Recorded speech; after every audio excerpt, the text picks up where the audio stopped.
Hello, my name is Nigel Thorne and I'm concerned the Welsh Government is using relationships and sexuality education to create political activists. In a book titled Schools as Queer Transformative Spaces, in a chapter titled Rebel Becomings, Queering School Spaces with Young People, academic Leanne Cole writes, "It is impossible to ignore the increasing role that queer and feminist activism is playing in schools. Programmes and resources such as Stepping Out Against Gender-Based Violence and Fight Back in Australia and Gender Wales are some international examples of how explicit, post-structural, queer and feminist new materialist frameworks are being used in schools to queer school spaces and educational experiences. A burgeoning empirical research focused on queer straight alliances and feminist collectives in schools also emphasises the strikingly diverse ways young people think and practice activism in different locations and from different cultural and social perspectives. This work highlights the significance of student-led initiatives in destabilising hetero and cisgender normativity. The explicit aim of the agenda resource pushed into Welsh schools is to encourage students to become rebellious and to actively destabilise hetero and cisgender normativity.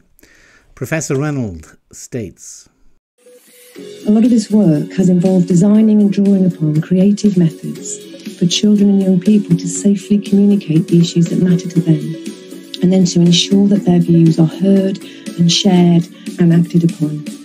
And one of the moments I've been most proud of was to distill this creative praxis into the agenda resource and website. So this little film you see behind me captures one of the case studies in the resource of children writing on rulers and ribbons and kites what they want to change to make gender equality and justice matter and fly. And over the last 3 years, we've been sharing this creative praxis in an innovative professional learning programme for teachers in Wales who are preparing for the new statutory relationships and sexuality education curriculum, a curriculum which I continue to have the privilege to inform and shape. And it's a resource and a creative and ethical praxis that's having a significant international reach in the field of RSE, from Finland to Australia. But it started and it has become embedded here in Wales." A page on LGBTQ Primary Hub gives more information. What is heteronormativity and cisnormativity? Heteronormativity, a discourse based on the assumption that heterosexuality is the norm and privileges this over any other form of sexual orientation. But heterosexuality is the norm. Humanity would not exist without sexual intercourse between a man and a woman. This does not mean that we should be prejudiced against those who are same-sex attracted. Indeed, the Equality Act does protect people from discrimination on the basis of sexual orientation. Cisnormativity, a discourse based on assumption that cisgender is the norm and privileges this over any other form of gender identity. Again, it is normal not to believe that you have been born in the wrong body. And again, the Equality Act does protect people from discrimination on the basis of gender reassignment. The purpose of queer theory is, as promoted on a video by Professor Renold, available on the Brook Learn website, the purpose of queer theory is to normalise everything.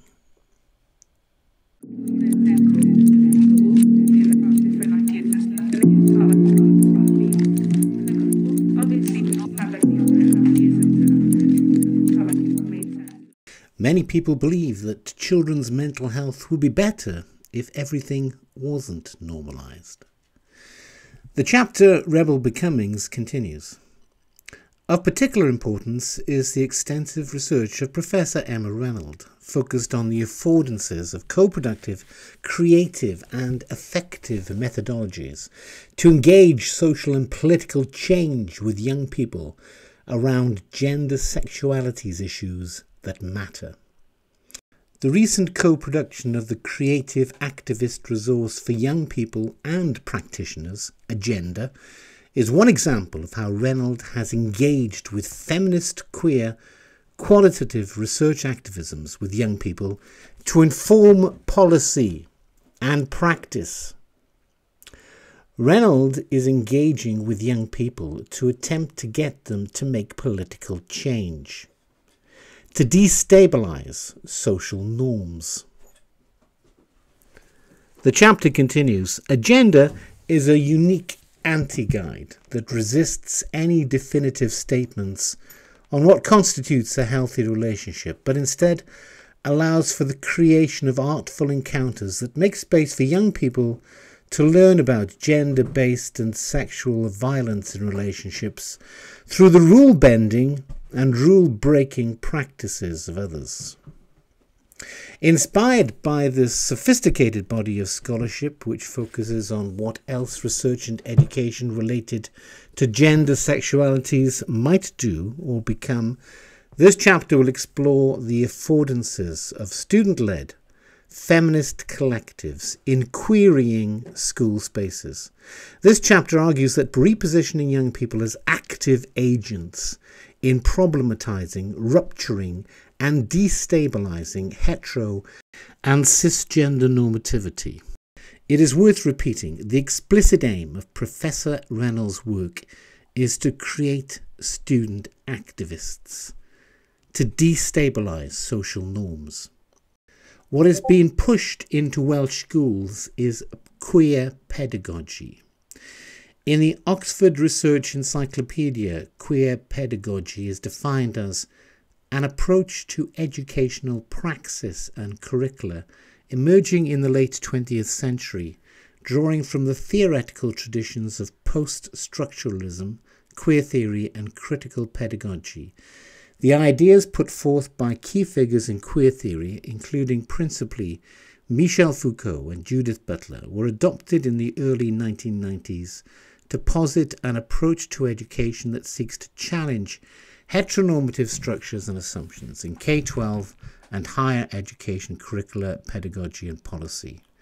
Queer pedagogy, much like the queer theory that informs it, draws on the lived experience of the queer, wonky or non-normative as a lens through which to consider educational phenomena.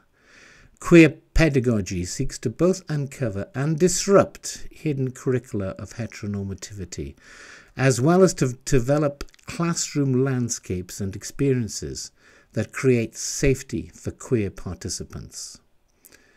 On a Substack page called Re-Education, there is a post titled Welcome to Hell, I mean Queer Pedagogy, from Paulo Freire's Twisted Mind to the Rainbow Coalition in your kids' classroom. The author writes, if you've read some of my previous posts, you'll be all too familiar with Paulo Freire. For those of you who are new, Freire is simultaneously a communist nutjob and the most influential educator of all time, whose ideas have been taught at almost every university in the West. A link takes you to an essay on Paulo Freire. Freire was a huge fan of Mao Zedong's Cultural Revolution. In the Cultural Revolution, Mao indoctrinated children and students through schools and universities using identity politics and by pressuring children to denounce their family and adopt their new identity category as their new family. Freire saw this as a blueprint to establish a cultural revolution in the West. His entire educational thesis can be summarized as indoctrinate the teachers to indoctrinate the children. This program is well underway, I'm sad to report. Freire's most famous work is Pedagogy of the Oppressed. In the book, Freire calls traditional pedagogy the banking model of education because it treats the student as an empty vessel to be filled with knowledge, like a piggy bank. He argues that pedagogy should instead treat the learner as a co-creator of knowledge. Freire writes, the pedagogy of the oppressed as a humanist and libertarian pedagogy has two distinct stages. In the first, the oppressed unveil the world of oppression and through the praxis commit themselves to its transformation. In the second stage, in which the reality of oppression has already been transformed, this pedagogy ceases to belong to the oppressed and becomes a pedagogy of all people, in the process of permanent liberation. In both stages, it is always through action in depth that the culture of domination is culturally confronted. A footnote explains. This appears to be the fundamental aspect of Mao's cultural revolution. As of 2000, the book had sold over 750,000 copies worldwide. It is the third most cited book in the social sciences. In Wikipedia, queer pedagogy is defined as an academic discipline devoted to exploring the intersection between queer theory and critical pedagogy, which are both grounded in Marxist critical theory. Queer pedagogy explores and interrogates the student-teacher relationship, the role of identities in the classroom, the role of eroticism in the teaching process, the nature of disciplines and curriculum, and the connection between the classroom and the broader community, with a goal of being both a set of theoretical tools for pedagogical critique of pedagogy, and or a set of practical tools for those doing pedagogical work. Renold writes about queering childhood by dissolving the binary oppositions between male and female and adult and child. Professor Renold tells teachers that children have a right to a gender identity and encourages children to explore their gender. Professor Renold has recently come out as non-binary. They is quick to highlight how young people's misunderstanding of gender, driven by queer theory and picked up on social media, is influencing teachers. This is using Paulo Freire's argument that pedagogy should treat the learner as the co-creator of knowledge. In this way, an ideology can spread. Although her creation agenda is no longer available on Hub, many of its activities are used by Spectrum. Dr. Ester McGeeney is a co-creator of the RSE materials for Welsh schools. She has been inspired by French philosopher Michel Foucault. She encourages teachers to teach children about sexual pleasure and to run activities with children exploring pleasurable touch. In a paper she wrote for her doctorate extolling the virtues of a sex-positive education, McGeeney discusses a paper written by Allen and Carmody. She writes, "In this way, their paper raises, rather than addresses, a number of difficult and productive questions about how to operationalize the queer concept of pleasure as a site of possibility within the regulatory practices of schooling, and how to reconcile the concept with feminist investments in ideas around female safety, empowerment, and the experience of mutual or shared pleasure. What might be the risks of giving up on potentially regulatory feminist discourses of desire that imagine heterosexual pleasure in terms of mutuality and equality? In what ways might it be possible for educators to create these kinds of disruptive and queer spaces without them being unintentionally regulated or shaped by the educators or the institution's moral values and political investments?" Again, McGeeney sees teaching children about sexual pleasure as a disruptive force, a force that helps to dissolve the binary opposition between adult and child. She concludes her paper by stating her aim of developing an accessible document that provides the rationale and evidence for conducting this work that can be made publicly available for use by practitioners and organisations needing support in dealing with conservative parents and enraged school governors. In conducting this work in collaboration with Brook, I hope to draw on and contribute to their campaign around challenging society's negative attitudes to sex and promoting a sex-positive culture. In October 2022, the Safe Schools Alliance published a review of the relationships and sexuality education curriculum in Wales. The author writes about sex positivity. Sex positivity is a social political movement that aims to bring about social and cultural change in relation to sexuality. While it recognises the importance of safe sex, for example, protecting against sexually transmitted infections, it otherwise absolves itself of all moral considerations in relation to sexual activity, notwithstanding consent. Ester McGeeney was the co-author of a book with Alice Hoyle titled Great Relationships and Sex Education, 200 plus activities for working with young people. In a further publication from the Safe Schools Alliance, the author writes, Great Relationships and Sex Education is a resource used in schools across the UK and was co-authored by former Sex Education Forum founding trustee and long-standing advisor Alice Hoyle. On page 215, an activity is presented based on Gail Rubin's concept of the charmed circle. It requires children to question what sexual activities may be considered good and bad. Gail Rubin's paper, Thinking Sex, proposes that it is an erotic injustice that some activities, including sexual relationships with children, are prohibited. Rubin argues that activism is required to overcome this, now known as sex positivism, to ensure a radical reimagining of sex in society. These ideas, which advocate for illegal and abusive sexual behaviours, now inspire children's educational resources, as well as sexuality education standards and frameworks worldwide.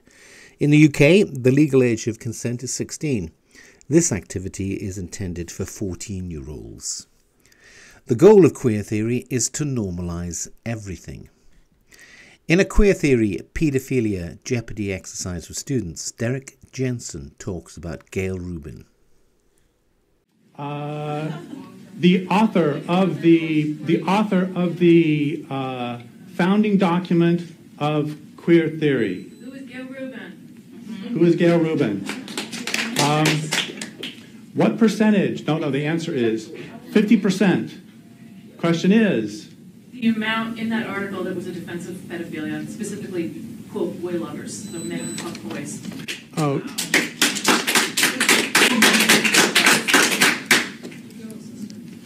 And since you're not believing me, quote, this is in the founding document of queer theory. Like communists and homosexuals in the 1950s, boy lovers are so stigmatized that it is difficult to find defenders of their civil liberties, let alone for their erotic orientation. That's in the founding document of queer theory. I'm sorry, I'm using facts. a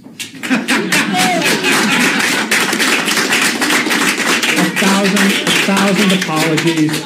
One must never let facts in the way. Oh, and she also compared, by the way, she compared pedophilia to a preference for spicy food. The thing is, I have never heard of anyone who has to have years of therapy because they ate hot and sour soup. The author of Re-Education believes that queer pedagogy is similar to the tools used during the Cultural Revolution in China, and it deliberately drives a wedge between parents and children. He writes, if you've ever read about cult indoctrination, isolating the indoctrination target from their family connections is a key step. And notice the similarity with Mao. Getting a new family through your identity group, away from your real family. If you need a new family, if you need a family that respects your deepest truth, that listens to you, that celebrates you, that doesn't mercilessly make fun of you as the glue that holds the family together, you're welcome here, in this family, on this page. We will love you unconditionally. I'm glad you're here. I could spend the rest of the week showing examples of this kind of thing in schools. Some classrooms are almost entirely filled with gender identity posters and other political iconography. It's a wonder they have time for the actual lessons. So how much of this is hyperbole? Well, Mao indoctrinated children and students through schools and universities using identity politics and by pressuring children to denounce their family and adopt their new identity category as their new family. Queer pedagogy is of a similar nature. It is born from a fusion of critical pedagogy, exemplified in Paulo Freire's Pedagogy of the Oppressed, where the oppressed unveil the world of oppression and through the praxis commit themselves to its transformation. And queer theory, where binary oppositions are regarded as inherently hierarchical, where one pole of the binary oppresses the other. So what is being taught? Well, not acceptance of people who are trans, which will be fine, but teaching the novel idea as facts that people have a gender identity. This is being done for a political purpose. A gender identity is required to dissolve the binary opposition between male and female. Children will not be taught that sex is biological and that gender is a social construct, as a previous generation was taught. Instead, following the writings of Judith Butler, children will be taught that gender is an identity and that sex is something that is attributed to them. From the age of 3, children will be taught that people have an internal gender. And from the age of 7, children will be taught that people also have an external sex. Sex positivity, where there are no moral considerations in relation to sexual activity other than it is safe and consensual. From the age of 11, children will be taught about sexual pleasure and could very well be introduced to a smorgasbord of different sexual practices. This will queer the binary opposition between adult and child. Inclusivity of different gender identities. Now this will queer the manufactured opposition between cis and trans, and rather than being regarded as a mental health issue, gender dysphoria will be regarded as an issue of civil rights. This education, it is said, is a child's right, and parents have no rights to exclude their child from this teaching. Children's rights to RSE is also now protected by ending the parental right to withdraw. So parents will no longer be able to withdraw their children from RSE, which means that all children will now have the right to participate in this new, holistic, developmentally appropriate RSE.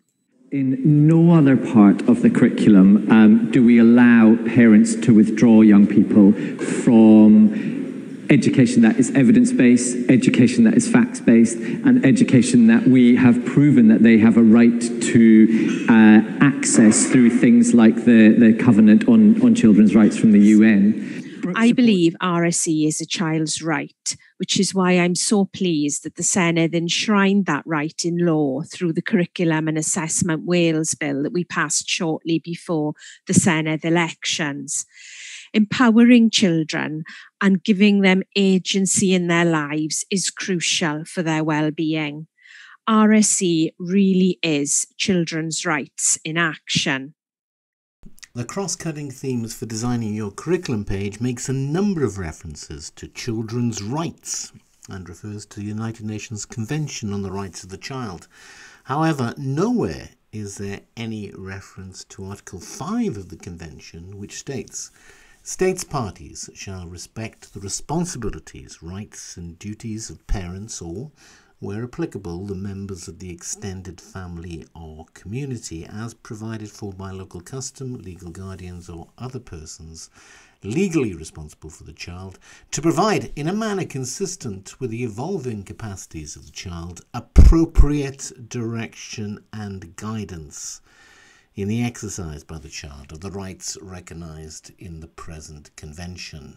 So how is this teaching being promulgated? Well, queer theorists are indoctrinating teachers who in turn will be indoctrinating pupils. Leanne Cole, along with Ester McGeeney and DJ Renold, ran a conference for teachers in Wales on the 24th of June 2021. Alice Hoyle was a guest speaker. Renold and McGeeney train teachers in the Central South Consortium, covering the local authority areas of Bridgend, Merthyr, Rhondda Taff, Vale of Glamorgan and Cardiff. And although the agenda resource is no longer on Hub, the same ideas being pushed by many external training organisations, including Brook, Cymru, who have been contracted to deliver teacher training to teachers in the Central South Consortium. The head of Brook Cymru in Wales also works with the Children's Commissioner and the Welsh Government and has been highly influenced by Professor Renold.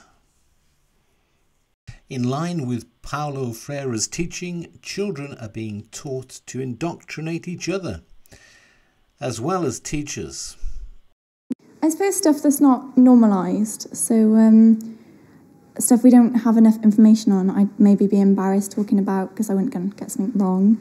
But that's what we're hoping to do by bringing it cross-curricular, is normalising it so that people don't feel embarrassed like talking about bisexuality, gay, transgender, because it just makes it normal and comfortable then. You see things in the social media like people coming out as like bisexual or transgender or like gender fluid, and you're not then told in school how to address those people or like what to do. So yeah, it's better than it was like 20 years ago, but it's still not enough. So that's why like putting sex ed over like cross curriculum and like teaching students like it's okay to come out as like bi or gay and that you don't need to put yourself in these boxes will be like really beneficial for the future.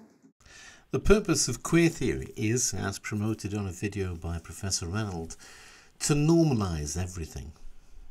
In the name of inclusivity, the Welsh Government are supporting queer pedagogy and the queering of childhood.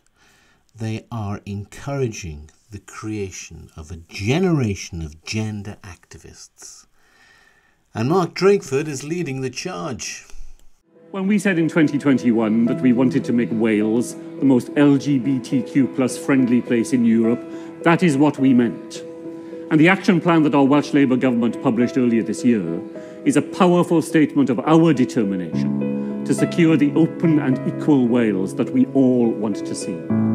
Our ambition is to use every lever we have available to guarantee that stigma and discrimination have no place in Wales, by strengthening human rights, by banning conversion therapy, by removing the barriers which prevent LGBTQ+ people from being able to live freely and without abuse. That plan is being implemented right now. It reflects the enormous effort which has got our nation to this point. And I want to pay tribute to every person who has been part of that journey to today. From the pioneers of LGBTQ+ liberation to the thousands of nameless women, men, trans and non-binary people, all those who have taken up the struggle for equality in 1,000 forgotten ways. Because that struggle has been a long one, and we know that it is not yet over.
Just some space, I don't want any poles near the officers' backs. Police protect the pressures! Protect the pressures! Police protect the pressures! Our streets! Our streets! Our streets! Our streets!